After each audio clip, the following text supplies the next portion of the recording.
নমস্কার বন্ধুরা, study for all চ্যানেলে আপনাদের সকলকে স্বাগত। বন্ধুরা, দৈনন্দিন জীবনের ব্যস্ততার কারণে আমরা অনেকে ইচ্ছে থাকা সত্ত্বেও গীতা পাঠ বা ভগবানের পুজো ঠিকঠাক মতো করতে পারি না, আর তাই আমরা ভগবানের আশীর্বাদ থেকেও বঞ্চিত হই। ফলস্বরূপ আমাদের জীবনে নেমে আসে অশুভ প্রভাব, দুঃখ দুর্দশা কাটতে চায় না। বাড়িতে নেতিবাচক শক্তি বৃদ্ধি পায়, অর্থ সংকট দেখা দেয়। তবে এমন ব্যক্তি যিনি পুজো করার সময় পায় না, তারা খুব সহজে এই তিনটি বিশেষ উপায়ে ভগবানের আশীর্বাদ লাভ করতে পারবেন। শাস্ত্র মতে এই তিনটি বিশেষ উপায় খুব অল্প সময়ের মধ্যে শুভ ফল লাভ হয়। তাই আজকের এই ভিডিওতে আমি আপনাদের এই বিশেষ তিনটি উপায় সম্পর্কে জানাতে চলেছি।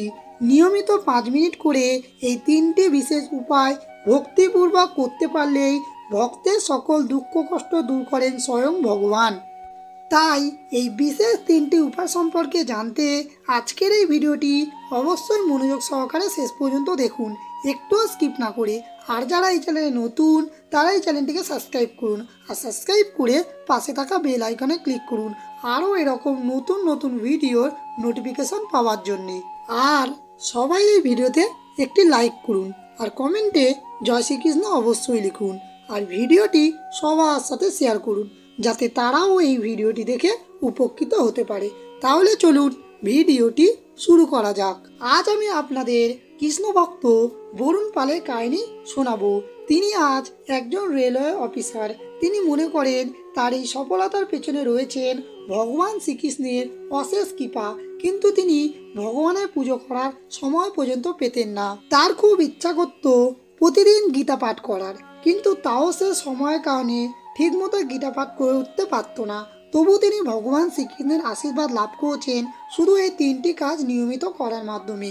তাহলে আসুন তার জীবন কাহিনীর মাধ্যমে জেনে নেওয়া যাক কি সেই তিনটি কাজ যা নিয়মিত করলে ভগবানের আশীর্বাদ সর্বদা আপনার উপরে থাকবে। কৃষ্ণভক্ত বরুণ পাল বালুরঘাট শহরের বাসিন্দা।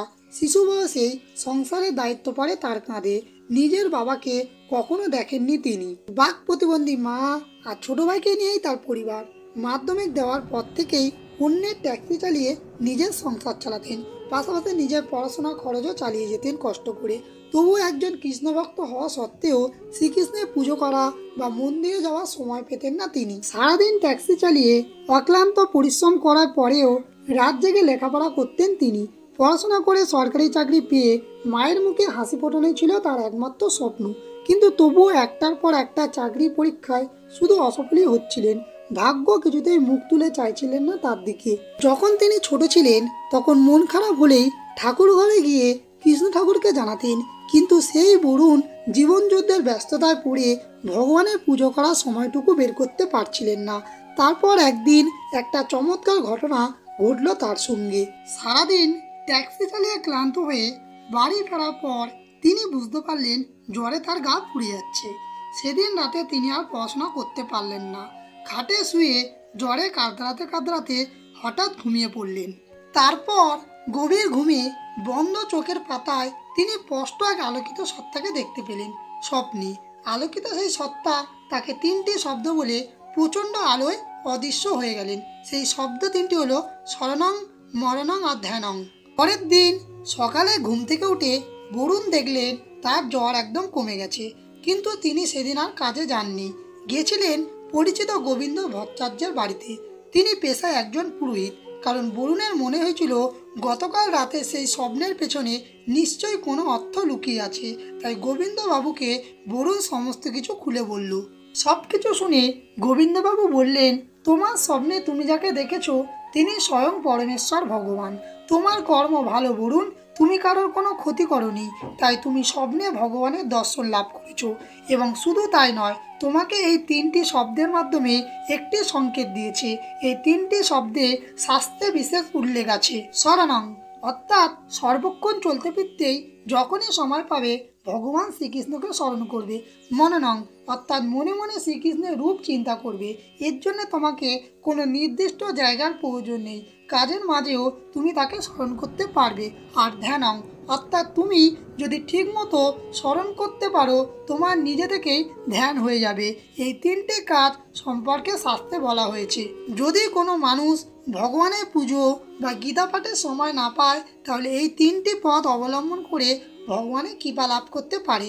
তোমার স্বপ্নে এই তিনটি শব্দ শোনার অর্থ হলো যদি তুমি নিয়মিত এই তিনটি কাজ করতে পারো তাহলে ভগবান শ্রীকৃষ্ণের আশীর্বাদ তুমি লাভ করবে। রবীন্দ্র বাবুর মুখে এই তিনটি শব্দের অর্থ জানার পর থেকে বরুণ নিয়মিত তিনটি কাজ নিষ্ঠার সঙ্গে করতেন। 1 নম্বর, যে কোনো কাজ করার আগে তিনি ভগবান শ্রীকৃষ্ণকে স্মরণ করতেন। 2 নম্বর, তারপর কাজের ফাঁকে কিংবা কাজ করার সময় মনে মনে ভগবানের নাম জপ করতেন। আর 3 নম্বর, সবসময় তিনি নিজের কাছে একটি গীতা রাখতেন এবং গীতা খুলে শ্রীকৃষ্ণের যে কোনো একটি শ্লোক উচ্চারণ করতেন। এর কয়েক মাস পর তিনি ইউপিএসসি পরীক্ষা দিলেন, আর যখন রেজাল্ট বেরোলো তখন তিনি দেখলেন তিনি পরীক্ষায় সফল হয়েছেন। বরুণের চাকরি পাওয়ার খবর জানতে পেরে তার মা খুশি হয়েছিল এবং তারা সপরিবারে মায়াপুরে গিয়ে ভগবান শ্রীকৃষ্ণের পুজো দিয়েছিলেন। আর বরুণ একজন রেলওয়ে অফিসার, সারাদিন খুব ব্যস্ত থাকেন, কিন্তু তিনি আজও ভগবান শ্রীকৃষ্ণকে স্মরণ করার জন্যে এই তিনটি কাজ কখনো ভোলেন না। বন্ধুরা, অনেকেই দৈনিক কাজের চাপে পূজা করতে বা গীতা পাঠ করতে পারেন না, তাই এই তিনটে বিশেষ কাজ করতে পারলে সকল দুঃখ কষ্ট থেকে মুক্তি পাবেন এবং আটকে থাকা কাজ সম্পূর্ণ হবে। শাস্ত্রমতে যে ব্যক্তি ভক্তি সহকারে এই তিনটি কাজ নিয়মিত করে সে ভগবান শ্রীকৃষ্ণের বিশেষ কৃপাদৃষ্টি লাভ করে এবং তার সকল মনস্কামনা পূরণ হয়।